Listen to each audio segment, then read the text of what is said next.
नमस्कार। स्वागत है आपका न्यूज लॉन्चर पर। मैं हूं अशोक वानखेड़े, लेकर आया हूं आपका अपना कार्यक्रम द एक्स-रे। दो युवाओं ने, जिनका नाम है राजकुमार रघुवंशी और राज पटेल, इन्होंने मध्य प्रदेश के धार जिले के इंडस्ट्रियल टाउन पीतमपुर में प्रयास किया। अभी अस्पताल में भर्ती है। यह खबर जब मैं एक्स-रे से देखता हूं तो मुझे मालवा के लोगों के जीवन के साथ मध्य प्रदेश की सरकार खेलती हुई नजर आती है।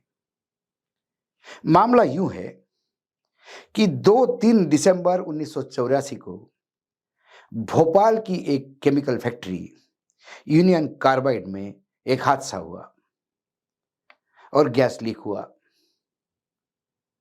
वो उस दशक का या सदी का कहिए सबसे बड़ा औद्योगिक हादसा था।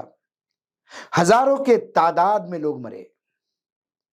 जो जीवित रहे उनकी 2-2, 3-3 पीढ़ियां बर्बाद हो गई,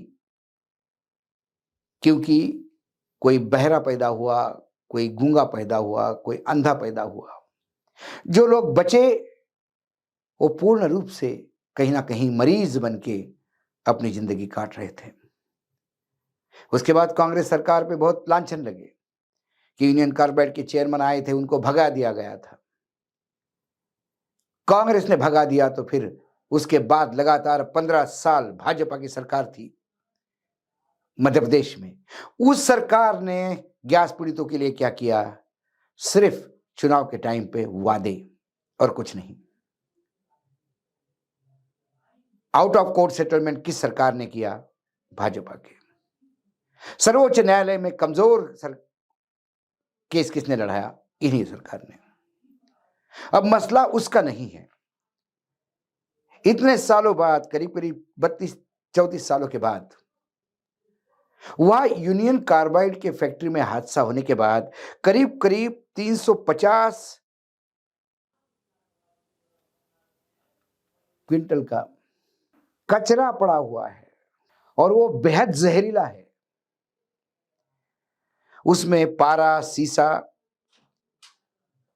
और क्रोमियम जैसे केमिकल्स है, बहुत जहरीले। हुआ 34 साल से पड़ा हुआ है। सूरज के धूप से वो हवा को प्रदूषित कर रहा है, जमीन में रिस रहा है, पानी प्रदूषित कर रहा है। वहां आसपास के जितने लोग हैं, उस फैक्ट्री के आसपास की जितनी बस्तियां हैं, वहां अचानक गर्भपात के केस बढ़े, 3 गुना हो गए। सब कुछ ठीक और एकाएक गर्भपात हो जाता है। जो बच्चे पैदा होते हैं उन्हें फेफड़ों का, आंख का, त्वचा की समस्याओं, भरपूर समस्या है। 34 साल से उस कचरे को डिस्पोज नहीं कर पाई सरकार। वहीं 34 साल में तो जितना पैसा इस केस लड़ने में और बर्बाद हुआ, उससे अच्छा एक बहुत बढ़िया इंसिनरेटर की स्थापना या वहां खड़ा करके वही कचरा जलाते तो मामला ही खत्म था। जब पीड़ित लोग हाईकोर्ट गए, मध्य प्रदेश हाईकोर्ट ने डिसीजन दिया और 2004 में मध्य प्रदेश हाईकोर्ट ने कहा कि पीतमपुर औद्योगिक नगरी में इंसिनरेटर बने हैं, उसमें ये जलाने का करना चाहिए। उस आदेश के खिलाफ पीतमपुर के लोग कोर्ट गए। जब उन्होंने व्यथा बताई कि हम पहले से ही परेशान हैं, औद्योगिक टाउन है और प्रदूषित करके क्यों बात कर रहे हैं, क्योंकि पूरे पीतमपुर को ग्राउंड वाटर मिलता है जिसका टीडीएस बहुत ज्यादा है और यहां कचरा जलेगा तो और प्रदूषण होगा। उसके बाद उन्होंने दूसरी जगह दी, गुजरात के अंकलेश्वर में। जैसे ही गुजरात के अंकलेश्वर में कचरा जलाने का आदेश हुआ, तुरंत गुजरात सरकार से लेकर सब लोग सुप्रीम कोर्ट पहुंच गए।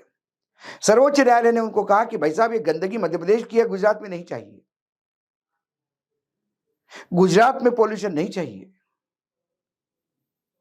सर्वोच्च न्यायालय ने कहा ठीक है, ये कचरा जलाने के लिए एक जगह है, रक्षा अनुसंधान विकास केंद्र जो नागपुर के पास बना है,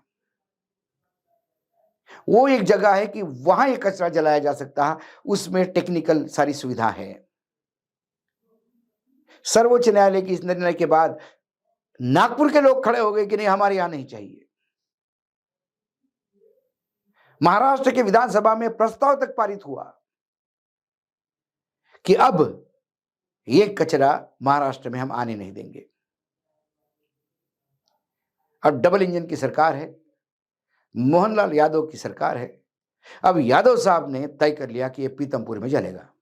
250-300 करोड़ रुपए का बजट है, वो कचरा भोपाल से उठा के पीतमपुर ले जाके जलाने का। उससे पीतमपुर ही नहीं, पूरा धार, मालवा, ये तमाम धार, इंदौर, झाबुआ तक के जिले में प्रदूषण होगा। ये हम नहीं, ये डॉक्टर कह रहे हैं। सेंट्रल पोल्यूशन कंट्रोल बोर्ड ने जब कचरे की जांच की तो उन्होंने कहा कि बेहद जहरीला है। यूनियन कार्बाइड की जिम्मेदारी थी इसको डिस्पोज करने की, लेकिन आउट ऑफ कोर्ट सेटलमेंट इन्हीं सरकारों ने किया, उसमें कचरे का जिक्र नहीं। प्रधानमंत्री ने महात्मा गांधी के शताब्दी साल में जो स्वच्छता अभियान चलाया, उसमें इंडस्ट्रियल वेस्ट डिस्पोजल का कोई प्रावधान नहीं है। कोपड़ों की जमात हो तो ऐसा ही होता है। सबसे ज्यादा तकलीफ इंदौर को होगी, क्योंकि इंदौर है धार जिले में, लेकिन उसकी दूरी इंदौर से मात्र 20-25 किलोमीटर है। तो इंदौर के डॉक्टरों का कहना है कि यदि यह कचरा यहां जलता है तो फिर इंदौर में हर तीसरा, चौथा, 8वां आदमी कैंसर से ग्रस्त होगा। सभी राजनीतिक दल एक होकर इसकी लड़ाई लड़ रहे हैं, क्योंकि यह जीवन मरण का प्रश्न है। किसी ने व्यंग्यात्मक कहा कि इंदौर को इतना भी साफ नहीं होना चाहिए कि कचरा बाहर से लाना पड़े। हाल ही में मैंने वो स्टेटमेंट भी देखा मोहन यादव जी का। वो कहते हैं कि ये कचरा बहुत सेफ तरीके से जलाया जाएगा, इसमें किसी को हानि नहीं होगी। लोग गलतफहमियां फैला रहे हैं। जनता उस फालतू बातों में ना आए, आंदोलन ना करे।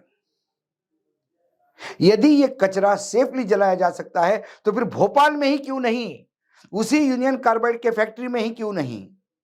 सवाल यह है क्योंकि भोपाल जो ऑलरेडी यूनियन कार्बाइड से परेशान है, अब वो परेशानी वो आगे शिफ्ट कर रहे हैं। यदि सरकार ने तय कर लिया तो ये कचरा वहां जलेगा भी, लेकिन कचरा जलने के बाद होगा क्या? क्या फिर इंदौर भी प्रदूषित होगा? क्योंकि ऐसे कचरे जलाने की सिस्टम कहां है? सर्वोच्च न्यायालय ने तो रक्षा अनुसंधान विकास केंद्र बताया था। और यदि ये इंसिनरेटर बनता है, इंसिनरेटर यानी एक ऐसी जगह जहां चीजें जलाई जाती हैं, हॉस्पिटल वेस्ट हो, कई जगह हो, और यदि ये इंसिनरेटर है तो क्या ये इंसिनरेटर 250-300 करोड़ में नहीं बन सकता था भोपाल में? यदि मुख्यमंत्री को इतनी गारंटी है कि ये कचरा जलने से कोई प्रदूषण नहीं होगा, तो फिर भोपाल में ही क्यों नहीं? सवाल यह है क्योंकि सबको भगत सिंह चाहिए, लेकिन पड़ोस के घर में कचरा हटाना यह प्रायोरिटी है, लेकिन किसके आंगन में? फिर एक बार इंदौर, मालवा इसके लिए शहीद हुआ। पीतमपुर में यदि कचरा जलता है तो ये इंदौर के राजकीय नेतृत्व का अपयश है। इंदौर में जितने भी नेता भियो भियो करते रह जाते हैं, ये भियो भियो ही करते रहेंगे, या पहली बार इंदौर से सुमित्रा महाजन जी भी है, जो रिटायर्ड है लेकिन आज भी समाज सोशल लाइफ में एक्टिव है। अपेक्षा उनसे भी है कि वो जोरों शोरों से आवाज उठाए, क्योंकि वो हमेशा अन्याय के खिलाफ लड़ती आई है। इंदौर में कैलाश विजयवर्गीय है। देखा जाए तो मुख्यमंत्री के दावेदार वही हैं, लेकिन फिर शायद उनका तेज तर्राट होना उनके इस लक्ष्य में हमेशा आड़ा आता रहा है। जो कैलाश विजयवर्गीय मूर्ख, प्रखर और मुखर होकर बात करते हैं, आज इंदौर की जनता उनकी तरफ देख रही है। आज इंदौर की जनता कांग्रेस के नेतृत्व की तरफ भी देख रही है। तमाम पुराने लोग, अश्विन जोशी जैसे नेता, सभी रास्ते पे उतर के लड़ाई लड़ने की बात कर रहे हैं, क्योंकि सबको अपने भविष्य की चिंता है। ये कचरा यदि पीतमपुर में जल सकता है तो 250 करोड़ में तो पीतमपुर का वो इंसिनरेटर, कचरा जलाने का मशीन ले जाके भोपाल में स्थापित कर सकते हैं। जहां इतना पॉल्यूशन और हुआ वहां छोड़ा हो गया तो क्या फायदा, क्या होगा। लेकिन जो भोपाल में हुआ वो पीतमपुर में होना जरूरी है, इंदौर में होना जरूरी है। सवाल ये है, जब मैं एक्सरे से देखता हूं तब मुझे स्वार्थी नेता दिखाई देते हैं। जब मैं एक्सरे से देखता हूं तो मुझे जनहित की बात करने वाले फरेब चेहरे दिखाई देते हैं। झूठे आश्वासन देने वाले तथा कथित जननायक दिखाई देते हैं। ये दुर्भाग्य मालवा का है।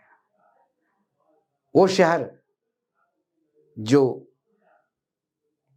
अहिल्याबाई देवी होलकर के नाम से जाना जाता है, वो अहिल्याबाई जिन्होंने पेशवाओं के खिलाफ भी तलवार उठाई थी, क्योंकि अन्याय के खिलाफ लड़ना उसका लक्ष्य था। आज वो शहर फिर अहिल्याबाई की मूर्ति की तरफ देख रहा है, लेकिन मूर्तियां बोला नहीं करती। सवाल ये है। आज इतना ही, कल फिर आता हूं किसी विषय के साथ। तब तक के लिए नमस्कार। देखते रहिएगा न्यूज लॉन्चर।